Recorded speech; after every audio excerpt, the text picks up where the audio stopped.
Vengo a la cumbre por la democracia a nombre de un pueblo trabajador, creativo y luchador, pero sobre todo profundamente generoso. Un pueblo que ha aprendido a resistir sin odiar, a defender sus derechos sin dejar de respetar a los demás, a creer en la paz incluso cuando la historia le ha puesto pruebas difíciles.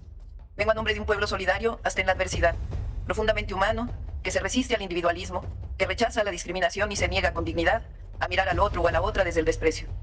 Vengo de un pueblo que reconoce su origen en las grandes culturas originarias, aquellas que fueron acalladas, esclavizadas y saqueadas, pero que nunca fueron derrotadas, porque hay memorias que no se conquistan y raíces que nunca se arrancan.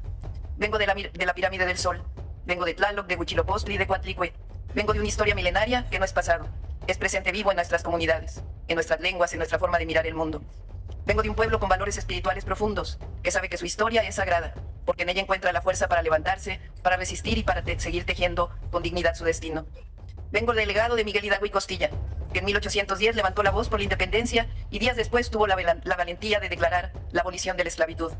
Vengo con el legado de José María Morelos y Pavón, que en los sentimientos de la nación escribió palabras que aún estremecen, que la soberanía dimana del pueblo, que debía moderarse la indigencia y la opulencia, que la dignidad no admite castas, sino solo la diferencia entre el vicio y la virtud.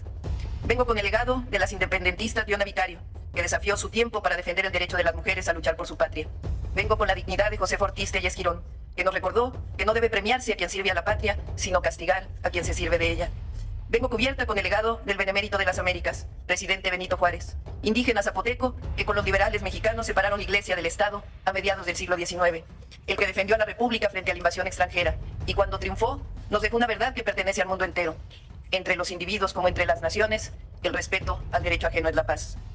Vengo cubierta con el legado de Zapata, de Villa, de Madero, de Carranza, de Felipe Ángeles, de Adela Velarde, de Hermila Galindo. Mujeres y hombres que en 1910 se levantaron no por ambición, sino por justicia. No por poder, sino por el derecho del pueblo de México a la democracia, a sus recursos naturales y a decidir sobre su propio destino. Vengo cubierta con el legado del general Lázaro Cárdenas, que cuando el mundo cerraba puertas a los republicanos españoles, abrió las de México para recibir a quienes huían del dolor y de la guerra.